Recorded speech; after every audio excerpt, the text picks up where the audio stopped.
Mr. White, what would be the first meal that you would feed me? Salad. That's what you need, baby. What's up, bro? How you doing?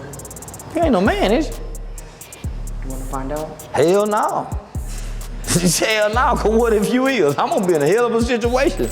Are you a lawyer? Litigations. A paralegal? Yeah. You a bullshit.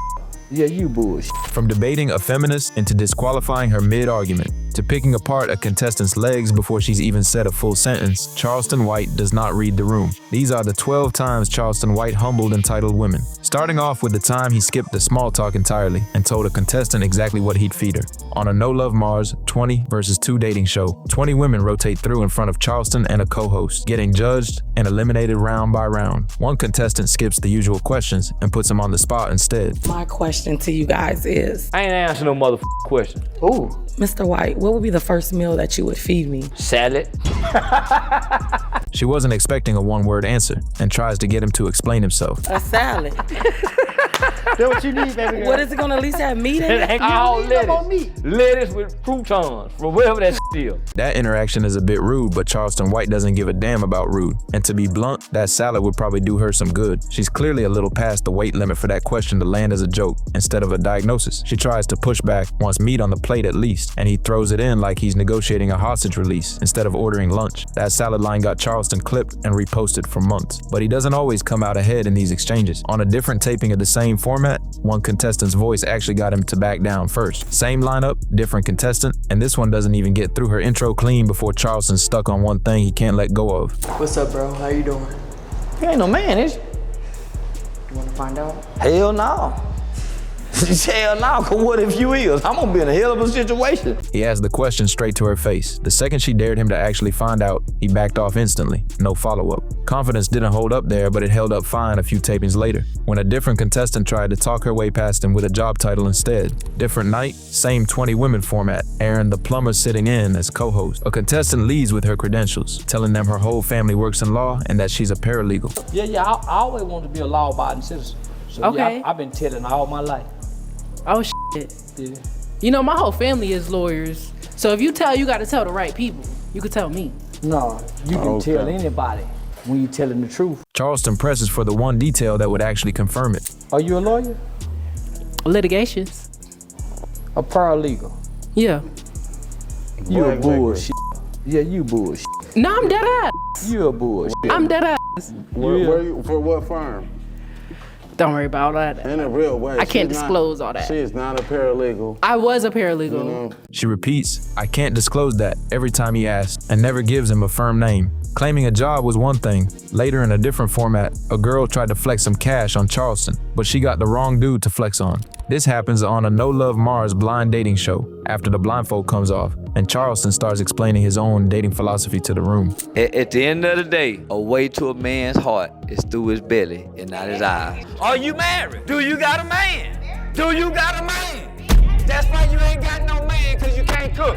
Right now, right now, if I die right now, my wife is a multi-millionaire. One of the women in the room doesn't let that sit and goes straight at his finances instead of arguing the cooking point. How much you make a year? How much do you make a year? How much do you make a year? What about your wife's bank account? Don't tell me no broke. Don't tell me no broke. What kind of car you got? A Benz, a high rise, a condo. Now, You don't own the condo. I can talk it, and I own another house, and I own another house, Don't put your and I got 3 cars. Charleston doesn't answer any of that directly either. He goes straight for her shoes and her financial situation instead.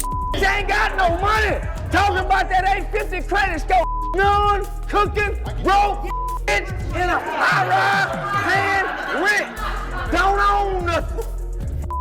Neither side ever circles back to the actual cooking comment that started it. It becomes entirely about who has more money, and Charleston gets the last word by writing off the whole thing as her being upset over not being chosen, whether or not that's actually what happened. Not everyone who comes at him is flaunting condos and cars instead of an answer though. Some come prepared with an actual argument, ready to debate him point for point. In July of 2023, Charleston went on a Zulu Vision livestream to debate a feminist named Princella Clark about men and women in relationships. From the jump, Charleston made some wild claims about his own worldview. I don't give a what happened to black people. I don't give a if a black woman get brutally by 10 white men. I wouldn't give a I wouldn't give a it's not my bitch. I only care about I'm But my see, wife and mother. Princella started using his own claims against him, arguing his framework reduces women to property he's marking as his own. I told you that women are commodities to men and they mark their territory. that's what you're and all supposed they to be. do, if you're not somebody they own, they don't give a damn about you. I keep telling y'all, men are Man, incapable of I love. Charleston held his composure through most of that exchange. It's specifically the "men are incapable of love" line that gets him to push back with an actual historical example. No, that's not true. no, 'cause what you saying, Dr. killing King and all that- loved the out of Coretta Scott. no. And he fucked like a motherfucker. And that woman never came and spoke out one bad word about this preacher. We ain't saying He nothing fucked about plenty. Hold on, I'm just breaking it down. Men are capable of loving because they're humans, and all humans are capable of love. All humans are capable of change we agree if they that love is place the highest in the frequency? right environment. Then, instead of continuing that argument, he switches tactics entirely. This is a woman with no man, though. Yeah. Go You're talk damn to right. them women with a man. That's right. Go talk That's to them right. women That's- with a man. that's right. Our I saw them. grandmothers who were married 40, 50 years. You talking to a woman with no man. Princella learned there's a line Charleston will cross to end an argument he's not winning, disqualifying the person instead of answering the point. But to be real, he went easier on her than he did the next woman. Because when an OnlyFans creator accused him of something he says he didn't even do, he didn't hold back at all. Now, I'm sorry for putting this in as it's kind of retarded, but at the same time, you'll get that smile though. During a 2024 interview on the Fanbus YouTube channel, Charleston was sitting between two OnlyFans creators when one of them accused him of farting. Did he just fart? Do you smell No, that? you've been farting. You fart. You've been farting. You've been farting. Your asshole No, you loose. just stood up and you farted. No, I I didn't. smelled it. I was finna walk off. You No, I can't smell. smelled your You fart. can't smell nothing. No, Y'all I blowing out smelled this it. vape. Charleston was about to walk off over the accusation, but instead sat back down to make an accusation of his own. But I Weed don't out do of breath. cocaine, so you Yeah, you could do cocaine. throw that away. No, I don't. I've never Yeah, done you do. cocaine in my life. I seen the white stuff on your nose. What white stuff? When we was You over mad there because I doing- said you farted and you're gonna lie and say I did cocaine? Okay. You lied and said I farted. So I lied and said you did cocaine. Same thing. Neither backed off that claim for the rest of the segment. That kind of tit for tat plays out again on a different show, but what happened at a church in 2021 didn't have any of that context going in. An elderly woman showed up to a mayoral debate at a church in Charleston's hometown. Before the debate got underway, she made a point of getting seated next to him. I want to sit next to Charleston White. Could you usher me in? Where he at?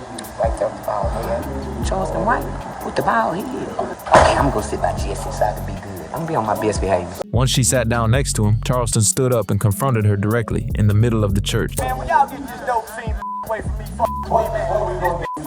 All right, okay. She come on. He walked out of the church over it. He later said he recognized her from Facebook and believed she was there to threaten him, given the volume of threats he says he receives regularly. That explanation came after the fact though. In the moment, all anyone in that church saw was him cussing out an older woman and walking out mid-debate. Ahead of Charleston's boxing match with Island Boy Kodiak Red, Kodiak's wife got involved at the press conference, questioning why Charleston was still going after her husband's brother, after already beating him once. Like seriously, what is this? I want him again. Why you want him again? After he beat your ass. Easy win.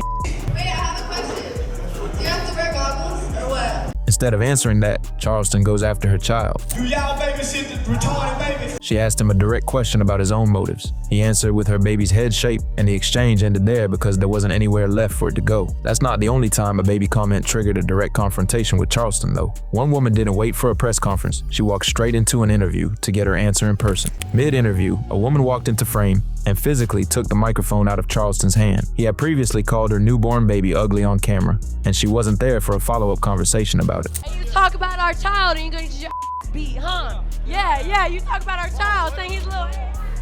The baby's still ugly. I don't give a damn what she says. Yeah, it don't take away from what that baby look like. Just hopefully the baby grow up to be something better than what his daddy look like and behave much better. He restated the same opinion that got the mic taken from him in the first place, then added on to it. She know what that baby look like. She raised it, I didn't. She eventually handed the mic back. Nothing about his position changed. That wasn't the last time she confronted him over it either. Not every one of these ends in a shouting match though. Sometimes it's a woman flatly refusing to let him get away with a claim about her own business. Charleston went on his city's local radio station, sitting alongside a female host and actor TK Kirkland, when he accused the station of neglecting the community it served. The radio station, the church is invisible to our communities. I don't care what y'all say y'all do here and behind stage. I'm saying the grassroots, the people who need to touch y'all, the people who need to touch the people who come through here is so far away.